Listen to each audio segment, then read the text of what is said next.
Bueno, continuamos. Ahora, como les había contado, estamos con Mario Nosotti, a quien también le damos un fuerte aplauso, así como a los otros expositores.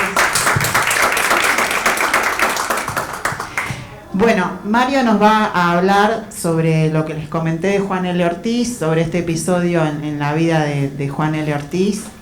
Y es interesante porque también escribir la vida de un poeta es casi una contradicción, ¿no? Porque poesía y vida parecen condensarse tanto, y Mario trabajó sobre ese tema, ¿no? En su libro. Así que bueno, se los voy a presentar. Él es Mario Nosotti, es poeta y periodista cultural y publicó, entre otros libros, dos poemas inconclusos: Sombras bajo la lámpara de aceite, La casa en la playa, y el ensayo biográfico La casa de los pájaros, notas sobre la vida y la obra de Juan L. Ortiz.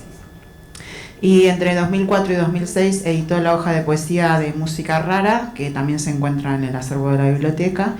Y en 2006 organizó el primer encuentro de revistas de poesía también aquí en la Biblioteca Nacional.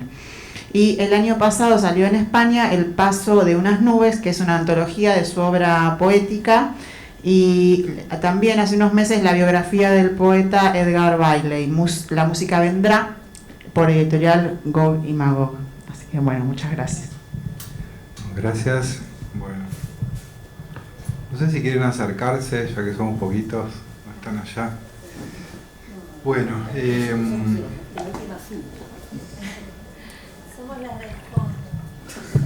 se escucha bien, ¿no? Sí. Sí, perfecto. Bueno, yo voy a hablar un poquito sobre Juan L. Traductor y sobre un episodio que es un episodio de lectura y escritura, de traducción en el marco de una detención. Esto es en realidad como una excusa para hablar de dos poetas que son para mí dos almas afines, ¿no?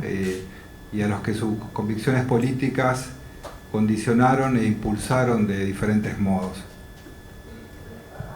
Juan L. Ortiz, al que creo innecesario presentar, se había ido de su Gualeguay natal a comienzos de los años 40, en buena parte debido al hostigamiento de los sectores más conservadores de su pueblo.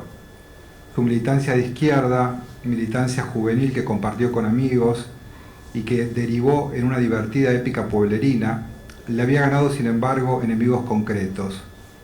Juan L. soportó con estoicismo y hasta con cierto humor la situación, pero esta lo fue arrinconando, lo cual, sumado al hecho de que muchos de sus amigos ya se habían ido de Gualeguay, habían emigrado, algunos a Buenos Aires, otros a Paraná, lo decidió a mudarse con su familia en 1942.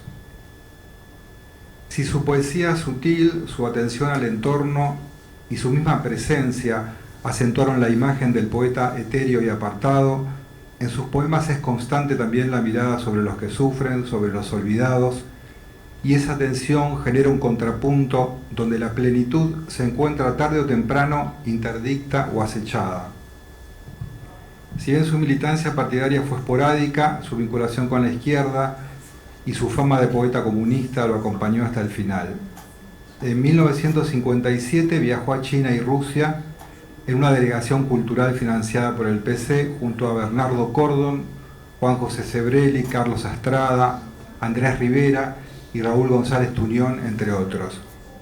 Durante ese periplo escribió el libro El Junco y la Corriente. Llevó un diario de viaje y tradujo a varios poetas chinos que conoció durante el viaje. Juan L. traducía del francés, que era su lengua de relevo, pero posiblemente en este caso contó con la ayuda de intérpretes cercanos. Él decía unos muchachos de China, dice en un reportaje, nadie sabe bien quiénes eran. Miguel Ángel Petreca, en la nueva edición de En el aura del sauce, que salió en el 2021, coteja los originales chinos de las versiones francesas de la época y de las traducciones de Juan L. Ortiz.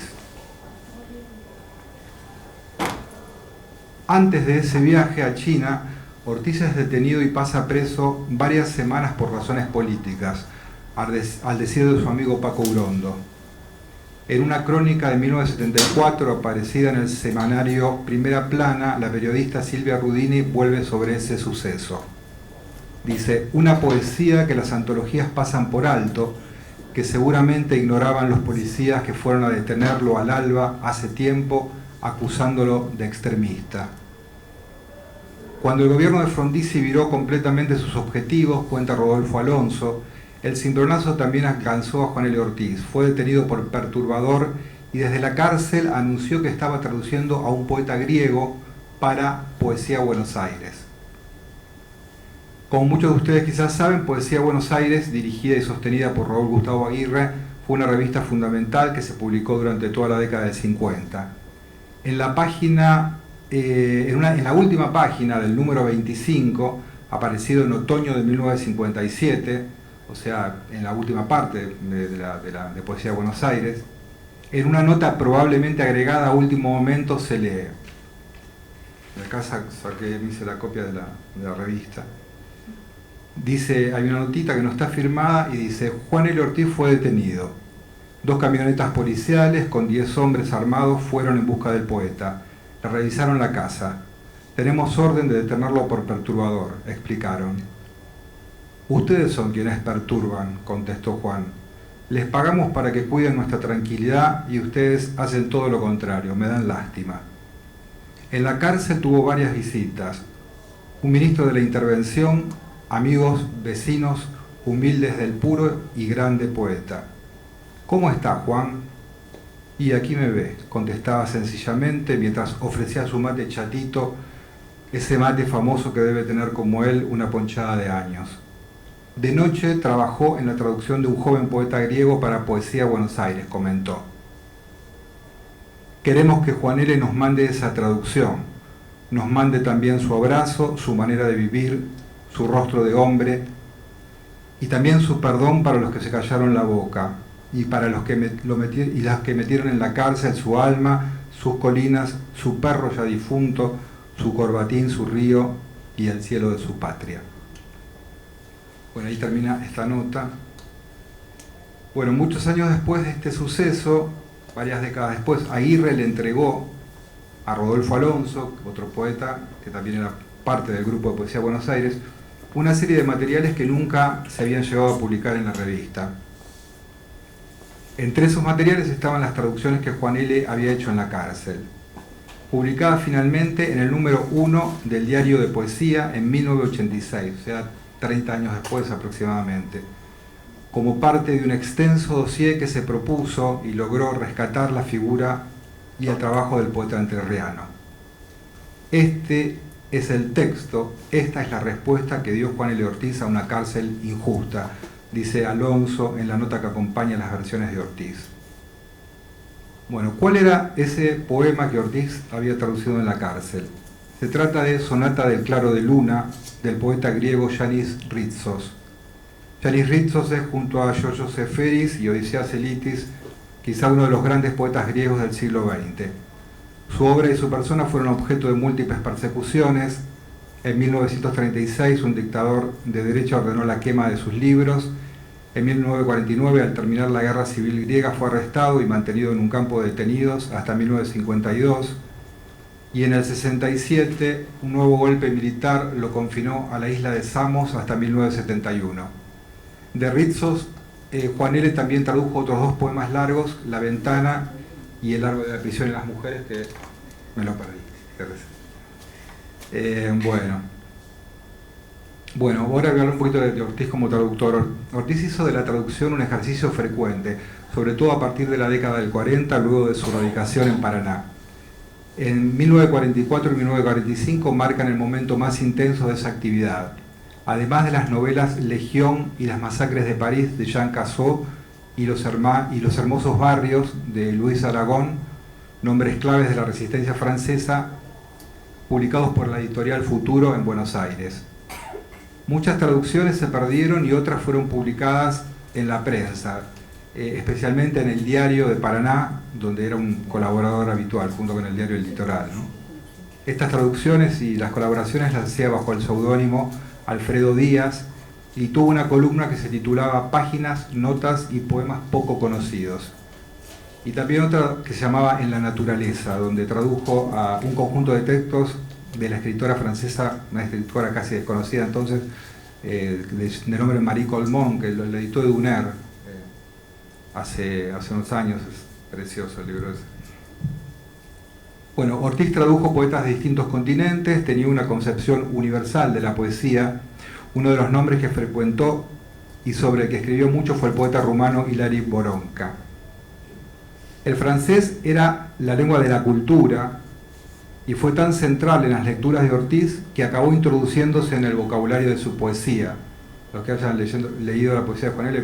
tiene varias palabras y expresiones en francés. Esto lo estudió Santiago Venturini, que se encargó de la parte del Ortiz traductor en esta última edición de En el Aura del Sauce. Fue, por lo tanto, una lengua proveedora de autores fundamentales que funcionó también como relevo de autores no francófonos, como el caso de Ritsos. Nadie puede imaginarse lo actualizado que él estaba en su casita de Paraná acerca de la poesía mundial, dice Rodolfo Alonso. En efecto, ya desde la época de Gualeguay, en su aparente ostracismo, Juan L. estaba al tanto de todo. A través de revistas extranjeras que se hacía traer de Buenos Aires, leía a poetas por entonces desconocidos en Buenos Aires y también obviamente en Gualeguay, ¿no? Pensemos que Ritsos escribió los poemas, estos que estuvimos viendo ahora, en 1956, y antes de que fueran publicados en libro, Ortiz ya los estaba traduciendo. En las cartas enviadas a su amiga Emma Barrandegui, que ya vivía en Buenos Aires en los años 50, Ortiz le solicita una y otra vez el envío de los ejemplares de Las Letras Francesas, revista fundada durante la ocupación por Jacques Decour y Jean-Paul Ham. Las revistas son entonces una plataforma de difusión de la literatura del momento y a la vez lo proveen de material para traducir. Bueno, antes de leer un fragmento del poema de Ritsos que Juan L. tradujo en la cárcel, quiero citar parte de la anécdota de Jorge Isaías, otro de los amigos de Juan L., en relación a cómo consiguieron la traducción, la versión del Árbol de la Prisión y las Mujeres, que aparece acá en el Diario de Poesía. La anécdota es divertida, por eso la leo. Dice, extraje algunos fragmentos. Dice: conocimos a Ritsos, entre tantas otras cosas, gracias a Juan L. Según nos contó, lo venía leyendo en las revistas francesas desde la época de la Resistencia. El Árbol de la Prisión y las Mujeres fue escrito por Ritsos en Praga, inspirado en las maderas grabadas de la escultora Sisis Makris, que conoció la prisión por su oposición a la dictadura militar de Grecia. Juan L. Ortiz tradujo la versión francesa de Carlos Dobzhinsky. Su versión de este largo poema, acá viene lo bueno, era codiciada por nosotros desde que Juan L. nos habló de ella, pero sacársela de un tirón era imposible. Había que acecharlo, vencer su tiempo oriental con suma paciencia, y en esto el viejo poeta era un maestro. Un día, 1975, enero, casi sin proponérnoslo, conseguimos esa ansiada copia, que con letra diminuta de su exótica máquina de escribir reposaba en el desorden de su largo sofá, en ese cuartito breve donde él mismo escribió su obra perdurable. Arrebatar el poema y correr con mi amigo Volpe hasta el Tribunal Paranaense, donde funcionaba a esa hora temprana una fotocopiadora, fue un solo acto. Le habíamos traído al maestro un haz de cañas indias para que él se fabricara esas boquillas increíbles. Cuando reaccionó estábamos de vuelta. Arteramente habíamos aprovechado su alegría por las cañas. Jorge Isaías, otoño 1986, Rosario. Bueno, y bueno, para cerrar, como me gusta que... Sí. Y él quería publicarla, Jorge Isaías quería publicarla en su revista, que tiene un nombre que no me acuerdo. Sí, esa. La Cachimba, sí. No, la otra. La esa. Pero después no lo logró, porque después la revista terminó, claro, y quedó, esos avatares de la edición quedó sin publicar, y recién en el 86 ahí volvió a... Sí, como todo lo de Juan L. tarda mucho y pasa por muchas vicisitudes, ¿no? Y qué loco que sea un tribunal donde hicieron la fotocopia. En el tribunal de Paraná. Claro, sería lo único que estaba abierto para hacer. Bueno, Me gustaría, como para cerrar con la poesía, leer un fragmento. Bueno, yo traje, lo tengo todo bajado, este es el número 1 del diario de poesía,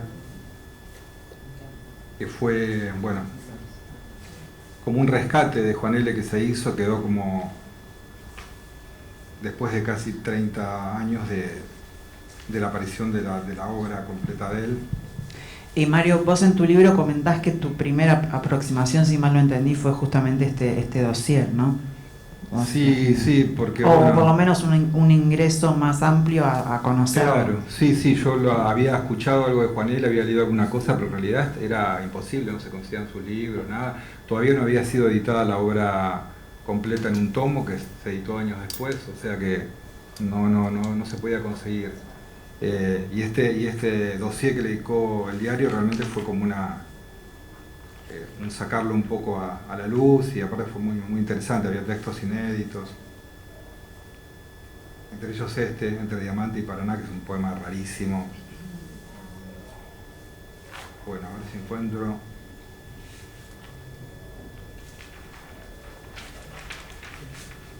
Voy a leer de acá, no se asusten, voy a leer. Y ven el del otro lado, el árbol de la prisión y las mujeres, es este que empieza acá y termina en la otra página. Sí, son muy largos. Sí.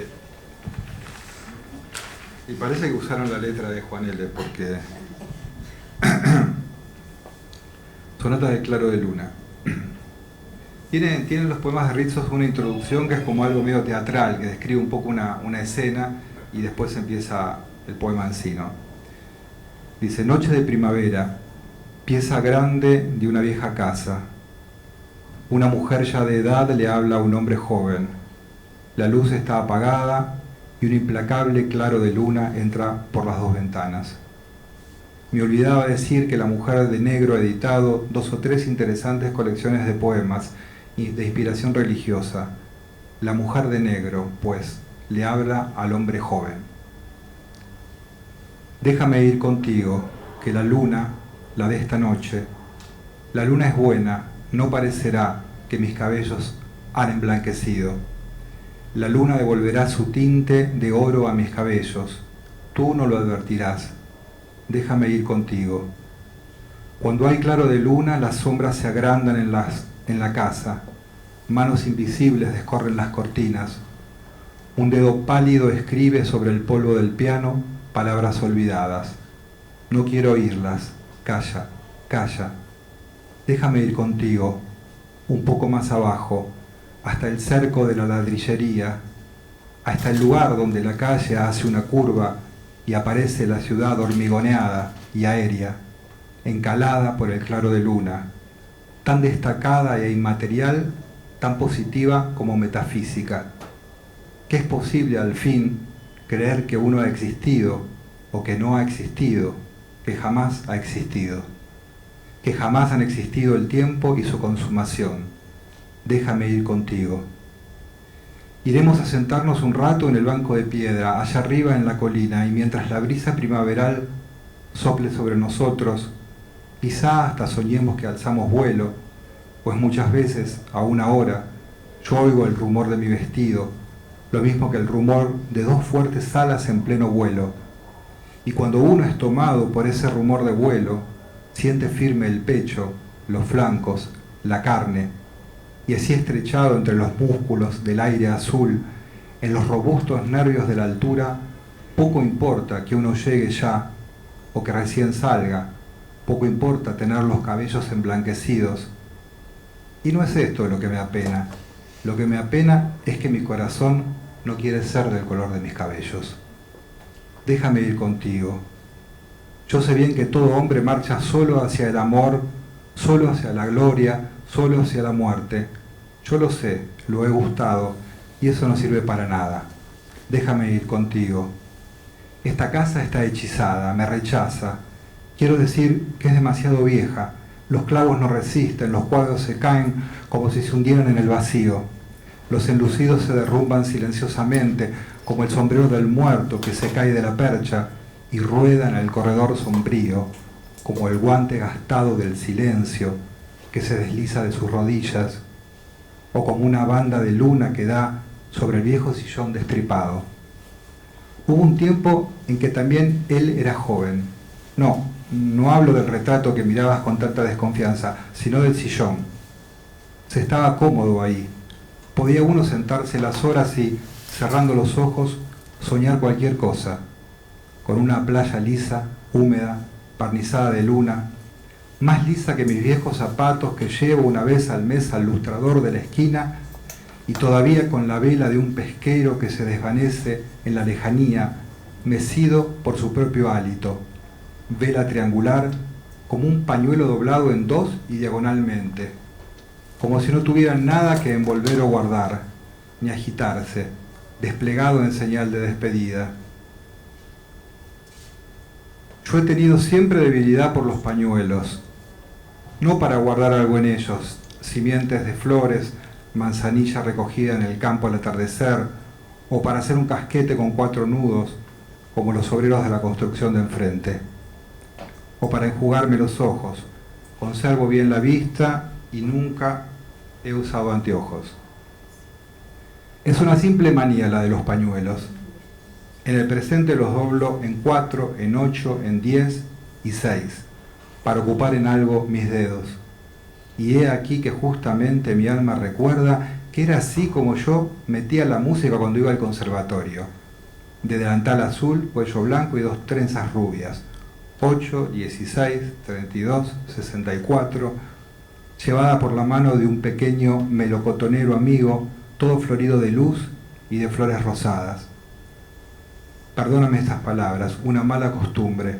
32, 64, y mis padres se hacían grandes ilusiones con mi talento musical. Te estaba hablando pues del sillón defondado. Se le ven los resortes herrumbrados, la paja, y pensaba llevarlo a la carpintería de al lado, pero no hay tiempo, ni dinero, ni ánimo. Y además, ¿por dónde empezar a arreglarlo? Taparlo con una sábana, me dije, y tuve miedo de la sábana blanca con este claro de luna. Ahí se ha sentado gente que incubó grandes sueños, como tú y como yo. Por otra parte, ya ves, ahora descansan bajo tierra sin que la lluvia o la luna los moleste. Déjame ir contigo.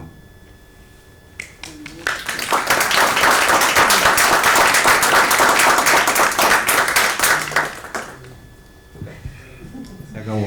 Bueno, más efecto que esto no se puede. Gracias. Es hechizador como lo leíste. Muchas gracias. ¿Puedo decir algo? Bueno, a ver, sí.